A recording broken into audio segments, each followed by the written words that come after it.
Pues les damos la bienvenida y gracias por dejarnos también entrar a su casa, allá a la sala o donde quiera que usted vea este video. Lo hacemos con la intención de que el Evangelio corra, que la palabra corra y sea prosperada, y los efectos de la palabra se cumplan en cada uno de aquellos que la escuchan, es decir, que la salvación llegue a sus casas, a sus vidas, y el nombre del Señor se glorifique, porque este Evangelio tiene la finalidad de que hacerles bien.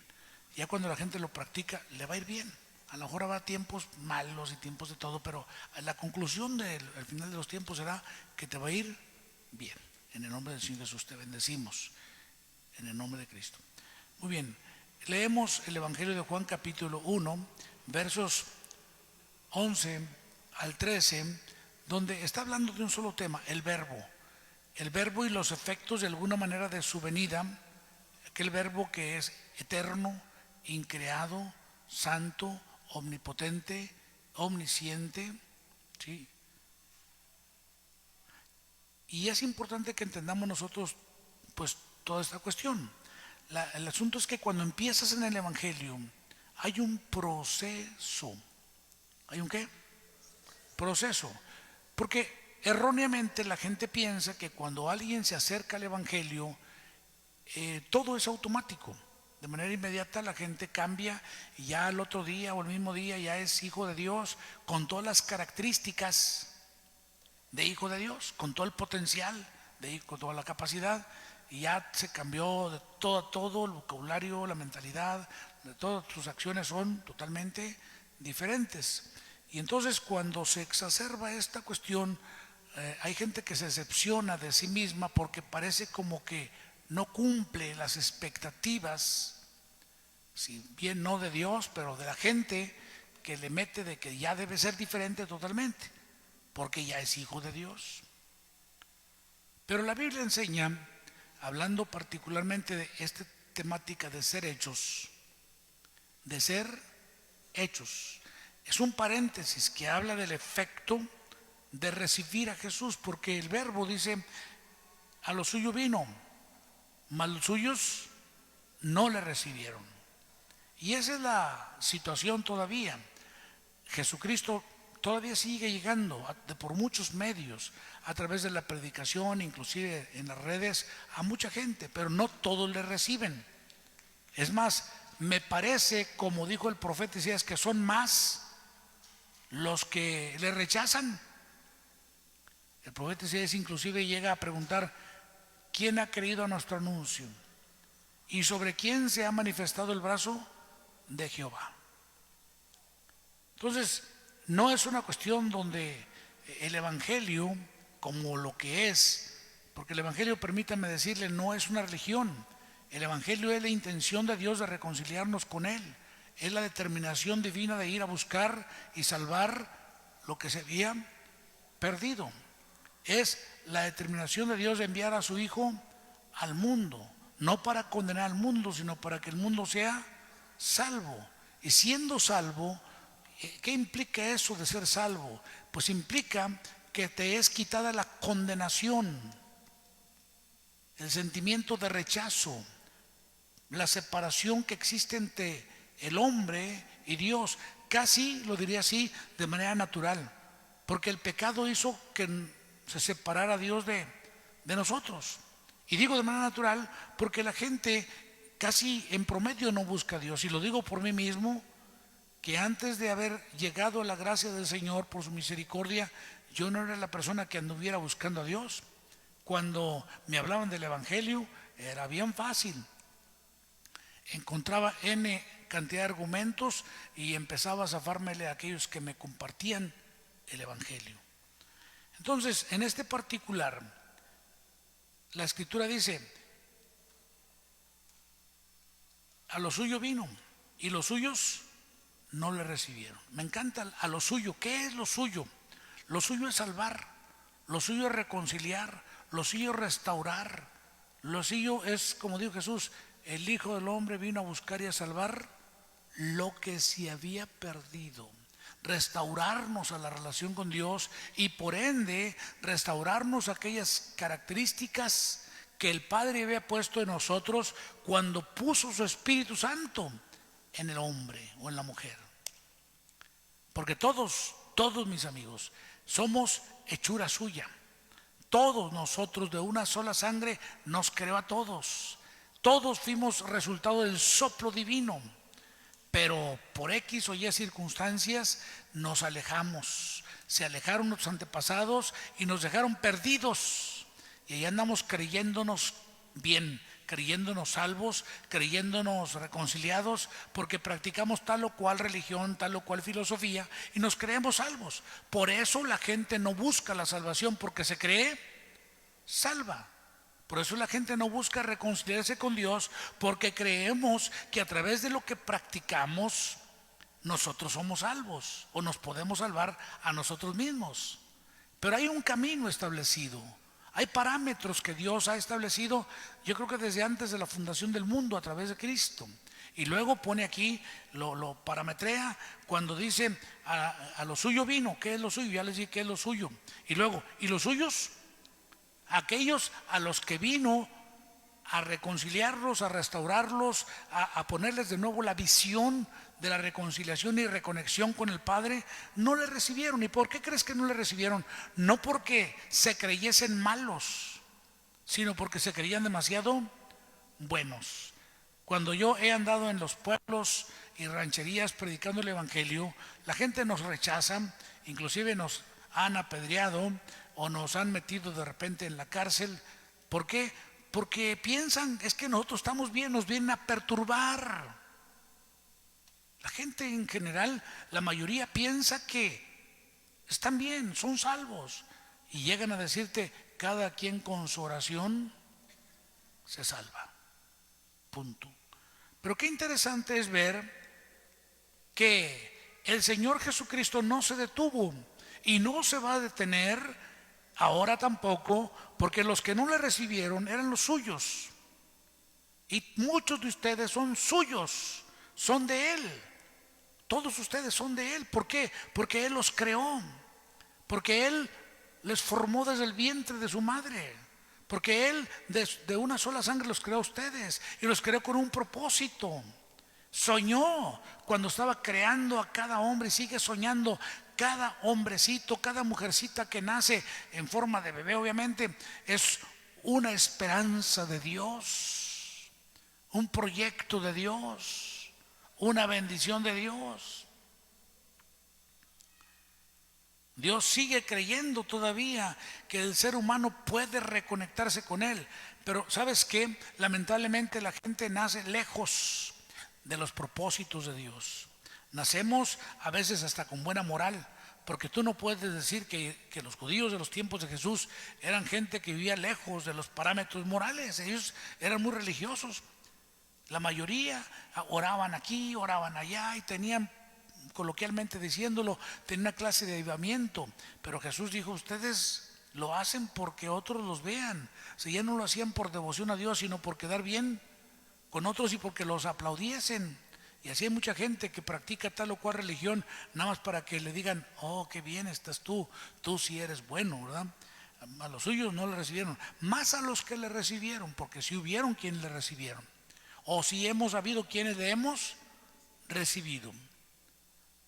Tal vez no los más perfectos, no fueron los fariseos, no fueron los saduceos, no fueron los sacerdotes de la religión judía, no fueron los escribas, no fueron los grandes de los sistemas religiosos de los tiempos de Jesús, los que le recibieron. De hecho fueron los que como que pensaron, no te necesitamos, nosotros tenemos nuestras formas de creer y nuestras formas de acercarnos a Dios. Y así todavía sigue habiendo mucha gente, la mayoría, que tienen sus formas de creer y ellos creen tener la fórmula para acercarse a Dios. El viejo evangelio de Jesucristo sigue resultándoles como otra religión, dicen ellos. No, es que eso es otra religión. Pues les tengo una sorpresa. El evangelio no es religión. El evangelio es poder, el poder de Dios para salvación a todo aquel que cree. Las religiones son los intentos humanos, las fórmulas humanas, los sistemas humanos de volver a reconectarse con Dios. Algunos dicen que la palabra religión viene de religare, que es volver a juntar o unir, pero desde abajo para arriba. Mientras que el Evangelio es la determinación de Dios de reconectarnos con Él vía el sacrificio de Jesucristo. Pero hay que creerlo y aceptar a Jesucristo como Señor y Salvador. Entonces, cuando ya le recibimos, a todos los que le recibieron, ¿quiénes son los que le reciben? A los que creen en su nombre. ¿A los que qué? A los que creen en su nombre. A los que creen que Jehová es Dios y que Jesucristo, el único Dios, y que Jesucristo, su único Hijo, es el Redentor del mundo, nuestro Señor y Salvador. Cuando Él llega a ser tu Señor, por eso algún apóstol dijo que si confesares con tu boca que Jesús es el Señor y creyeres en tu corazón que Dios le levantó entre los muertos, serás salvo. ¿Sí? Porque con el corazón se cree, pero con la boca se confiesa o se declara para ser salvo. Interesante, ¿no? Una vez que tú has sido salvo, ¿salvo de qué? Bueno, salvo de la culpabilidad, de la separación de Dios. ¿Salvo de qué? Salvo del infierno, del proyecto del enemigo y de la vida misma de vivir bajo continua condenación. Ahorita en esta época en que vivimos hay muchas maneras en que se manifiesta la separación de Dios. Hay gente que vive enojada con la vida, enojado con el mundo, enojado con los sistemas, enfermos del alma, resentidos, deprimidos, y viven odiando a todo el mundo, amargados, y hay muchas maneras que se manifiestan. En estas épocas se habla de una pandemia llamada depresión. Eso ya no se habla casi, pero nada menos en esta época de encierro que hemos tenido, han habido grandes problemas familiares. La gente no se tolera. Pero ¿cómo no se van a tolerar? Si son gente que se ama, pues es que están ahí encerrados como ratones en un solo espacio y no están acostumbrados a verse el uno al otro. Cuando se ven un poquito, acaban reventándose el uno al otro, haciéndose daño. ¿Por qué? Porque vivimos infelices, deprimidos, corriendo todo el tiempo, y lo diré de esta manera, atrás de nada, porque al fin de cuentas nada nos llevamos. Corriendo para obtener currículum a veces para obtener los aplausos de otros, a veces para obtener dinero, y a veces simple y sencillamente para tener un sentimiento de autosatisfacción. Pero entre más tienes, más quieres, nunca te llenas. ¿Qué es lo que hace falta entonces? Lo que hace falta es la reconexión con Dios. La condenación aparte, el sentimiento de culpabilidad. El apóstol Pablo dice que ahora no hay ninguna condenación. ¿Condenación para quiénes? Para los que están en Cristo. Antes, ¿por qué crees que los sistemas religiosos se inventaron? Para procurar aplacar las conciencias, para procurar a través de sacrificios y buenas obras y cuantas cosas sentirnos en paz, porque ya hicimos algo, fuimos a tal o cual religión, hicimos tal o cual buena obra, hicimos tales o cuales oraciones o rezos y ya nos sentimos en paz. Pues te digo una cosa, la única manera de reconectarnos y que se nos quite la condenación es recibiendo a Jesucristo como Señor. Eso es un efecto natural de la reconexión con Dios y la reconciliación, porque una vez que tú recibes a Jesús, eres reconciliado con Él, pues dice que eres hecho hijo. Es decir, te restauran en la posición que tú debías de tener siempre, hijo o hija de Dios. Y en algunas ocasiones yo he dicho que la condición de un hijo es superior a la condición de un siervo, por potente o grande que este siervo sea. Siempre será más importante y tendrá más capacidad un hijo que un sirviente, y más derechos, más privilegios. Y ahora no tienes que buscar merecer, ya te ha sido dado gratuitamente por la gracia de Dios la condición de hijo de Dios, y la condenación se va. La condenación te trae un sentimiento, no sé, de culpa y de buscar la forma de comprar o de agradar a la otra persona, y eso luego se refleja en las relaciones interpersonales, donde a veces tenemos grandes conflictos porque nos sentimos infelices los unos con los otros. La manera de ganarnos a la gente es dándoles cosas, granjearlos para caerles bien o para hacer que nos quieran. pues no tienes que comprar nada. Cuando tú estás en paz con Dios, la gente te acepta o no te acepta. Siempre habrá un porcentaje de gente que te quiera sin que hayas hecho nada por ellos, y habrá un porcentaje de gente que no te quiera aunque hagas todo por ellos. Sé feliz entonces, porque al fin de cuentas así será. Los que te quieren aunque no hagas nada por ellos. Y si tú los quieres, claro que harás algo por ellos definitivamente, porque es una consecuencia natural del amor o de amar a alguien.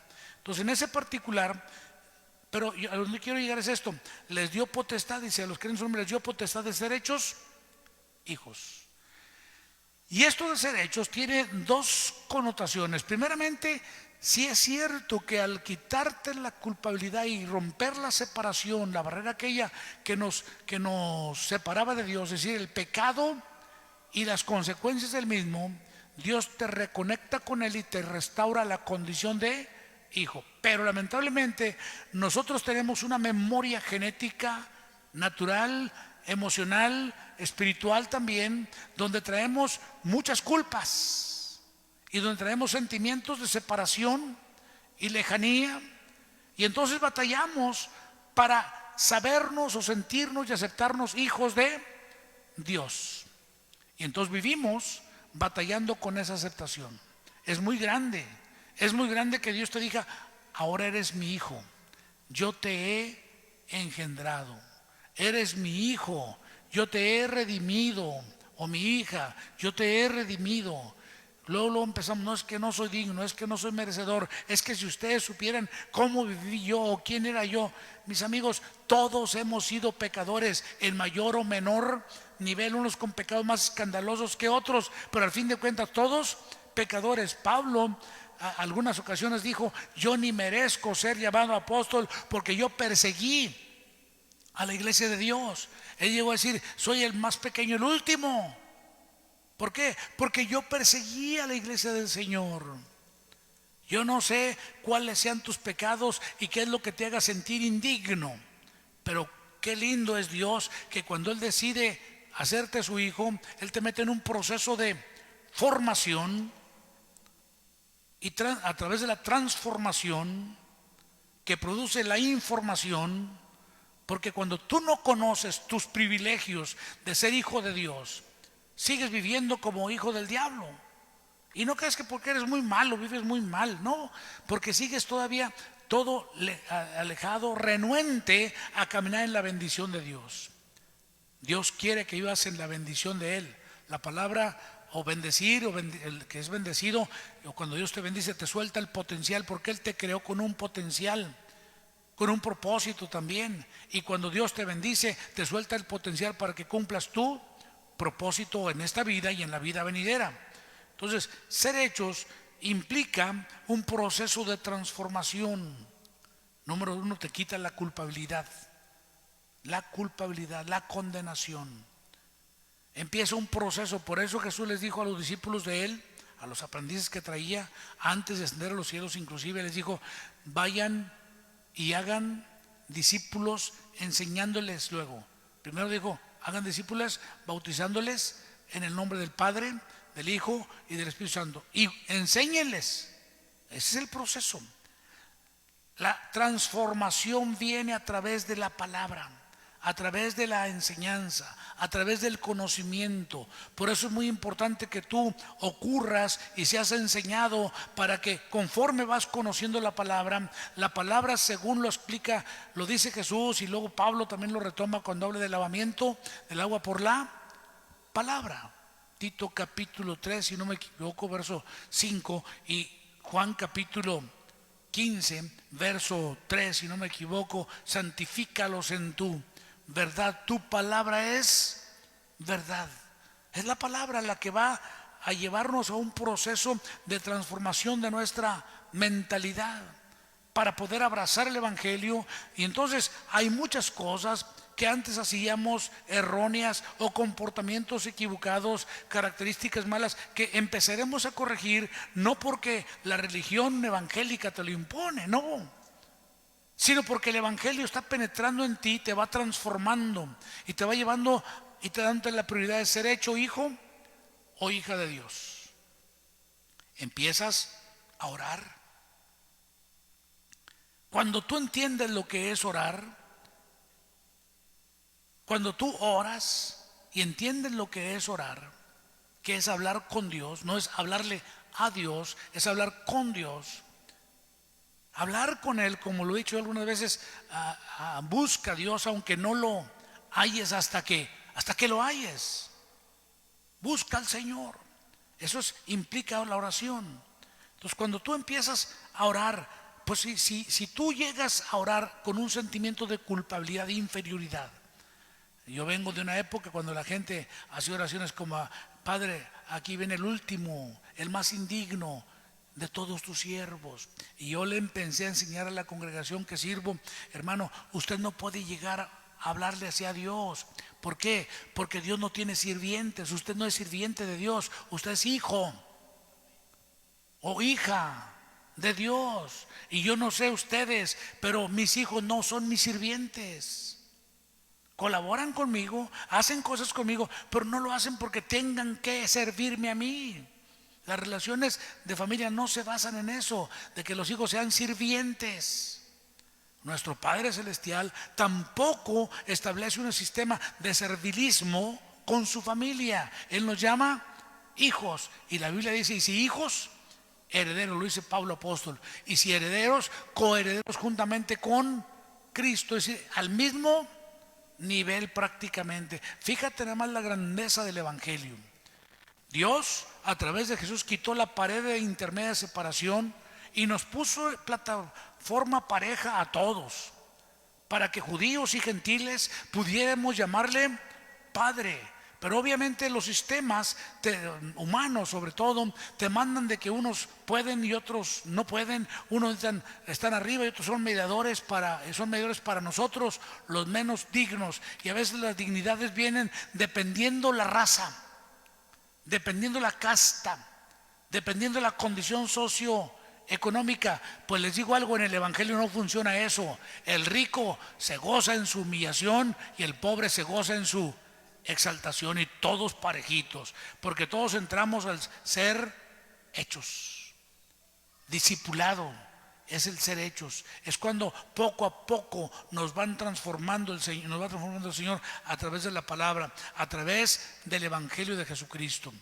Y luego dice aquí muy interesante: ¿quiénes? Los que le recibieron les da potestad de ser hechos hijos de Dios. Y luego dice: los que no son engendrados de sangre. O sea, el Evangelio tú no lo recibas de manera consanguínea, hereditaria. Juan el Bautista, por ejemplo, era hijo de un señor llamado Zacarías. En Lucas capítulo 1 lo pueden encontrar eso. Era hijo de un hombre llamado Zacarías, y por ende él iba a ser sacerdote igual que su padre, porque en esa línea genética o familiar del sistema judaico se recibían o se heredaban los ministerios, por así decirlo. El que era sacerdote le dejaba la posición sacerdotal a su hijo o hijos, como los hijos de Aarón, como los hijos de Elí, como los hijos de otros muchos que fueron sacerdotes de ese sistema, y lo recibían por eso. Hoy algunos rabinos son rabinos porque su padre fue rabino. Hay algunos sistemas religiosos, inclusive mexicanos, que como el papá fue el apóstol, el hijo es el apóstol. No importa si vive como viva, no importa, es el hijo del apóstol y él es el que le queda el manto ahora. Se acabó. Y entonces él le va a dejar el manto al nieto del primero, y ahí se van rolando la pelota. El Evangelio limpio no es así, mis estimados. No funciona de esa manera. Por eso dice: los cuales no son engendrados de voluntad de sangre. No es cuestión consanguínea. Aquí tienes que reconectarte con Dios. Aunque seas hijo del apóstol o del profeta o del pastor, tú tendrás que pasar por la puerta de la humildad que se llama Jesucristo. Tendrás que tener el corazón de doblar la rodilla y confesar a Jesucristo como tu Señor y Salvador, para que seas primeramente salvo. Porque lo de menos es el título que te den los religiosos, el título que ostente tu secta, tu religión. No, eso no importa. Bueno, en la eternidad aquí sí, Aquí sí importa porque te deja billetes, te deja fama y te deja muchas otras cosas. No por nada les dejan el puesto, ¿verdad? Pero en la eternidad no cuenta. Y yo creo que aquí estamos hablando de eternidad. No estamos hablando de billetes, no estamos hablando de fama, no estamos hablando de nada más que eternidad, porque al fin de cuentas nos morimos y lo que creamos o crearon los antepasados se va a quedar con otras personas al fin de cuentas también, conocidos o desconocidos. Entonces, los que no son engendrados de voluntad, de voluntad de sangre, que no son engendrados de sangre, es decir, cuestión consanguínea, ni tampoco de sentimientos. Porque el evangelio no se recibe por sentimientos, como a veces le predico a la gente y dice, no, pues a ver qué siento. O yo cuando sienta, también te dicen a veces, no, pues mire, es que yo cuando sienta, me acerco. No, hijito, pues le dije una vez a uno, ahorita te hago sentir, vas a ver. Pues sí, a ver si quieres sentir, pues yo te hago sentir. No leñazo, a ver si no sientes, ¿verdad? Pero no, hombre, ¿para qué te va a acercar a Dios cuando ya estás todo enfermo y todo mal y todo por sin ningún lado? Me dijo un señor un día hace muchos años, me dijo, me puso así como, mira Javier, yo no me voy a meter al evangelio hasta que no sirva para nada, me dijo. Hasta que prácticamente, mira, yo ya no sirva para nada entonces, porque mira, me dijo una serie de cosas que a la congregación que sirvo se las he dicho aquí, pero como estamos en redes no las diré. Pero y entonces yo le dije, no, mira, cuando tú no sirvas para nada, no te quiero en mi congregación, ni te voy a predicar. ¿Tú crees que Dios te va a querer? Y le puse la analogía de cuando uno se come una naranja. Acá en México, las naranjas, no sé cómo se llaman en otros planetas y en otros países, pero las naranjas pues son redonditas, color anaranjadito, y las tomamos, las exprimimos y nos comemos el juguito. Y a veces, y lo que desechamos es el... ¿Qué desechamos? El gabazo, ¿verdad? O sea, ya queda exprimido sin jugo y lo tiramos. Le dije, así quieres darle tú a Dios el puro gabazo. Yo no creo que a Dios le guste que al diablo le des toda tu juventud y tu vida, talentos, capacidades y fuerza y todo, y a Dios nomás le vas a entregar el puro ¿qué? Nada. Ya no vas a poder salir a predicar, ya no vas, no, y entonces cuando Dios le estaba diciendo eso, no, hombre, nomás arrancó la camioneta y se fue bien enojado. Se fue enojado porque no le seguí el juego. Al otro día me busca llorando. Javier, ya recibí a Cristo porque me fui pensando que ni Dios me va a querer ya. Pues es cierto, nomás piensa tú mismo en lo natural, piensa, ¿te gustaría que te dieran el desecho de algo? Pues no, aunque hay quienes viven de los desechos, ¿verdad? De la basura, pero Dios no quiere la basura, Dios quiere lo mejor de ti porque Él también te ha dado lo mejor y puede darte todavía lo mejor. Él dice a través del profeta Isaías que si tú quisieras, comerías lo mejor, porque con Él hay lo mejor. Entonces, los que no son de voluntad de sangre ni voluntad de carne, es decir, cuestiones naturales, sentimientos o otras cuestiones. Aquí no andamos por eso, mis estimados, sino por ni voluntad de varón. O sea, no es una cuestión de nacimiento natural, como cuando Jesús le dijo a aquel famoso Nicodemo, que le dijo, necesitas nacer de nuevo, y Nicodemo dijo, Señor, es que te imaginas, ya tan viejo yo, volver a entrar al vientre de mi madre. Ay, Nicodemo, eres maestro de Israel y no entiendes lo que te estoy diciendo. Lo que es carne sigue siendo carne. Tú necesitas nacer del Espíritu.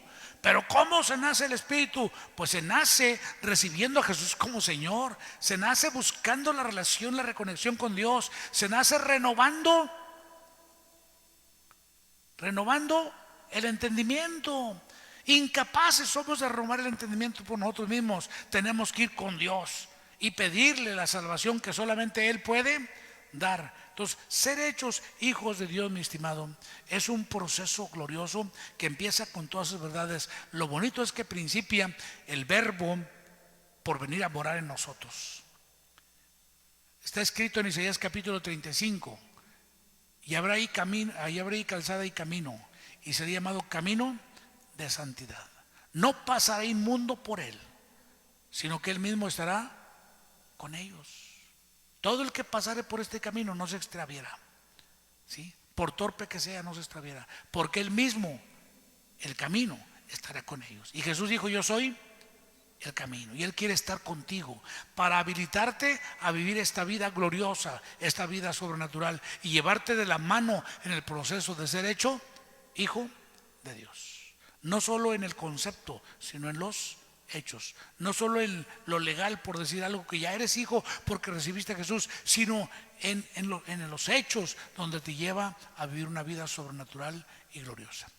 Padre, en el nombre de Jesús bendigo a mis amigos y hermanos que me escuchan y me ven, que me permiten estar en su sala o en donde quiera que estén viendo esta exposición. Te ruego que les ayudes a buscar reconciliarse contigo, abrirte el corazón y pedirte que tú mueres en ellos. Y te ruego por aquellos que están en la fe, para que por ningún motivo descuiden el proceso de transformación y vivamos ese proceso de ser hechos hijos de Dios. Y cuando de repentinamente por X circunstancia descuidamos ese proceso de transformación o lo detenemos, nos volvamos a emocionar y vamos a retomar el camino para caminar, aleluya, este camino de salvación hasta que nos encontremos contigo cara a cara en el día venidero.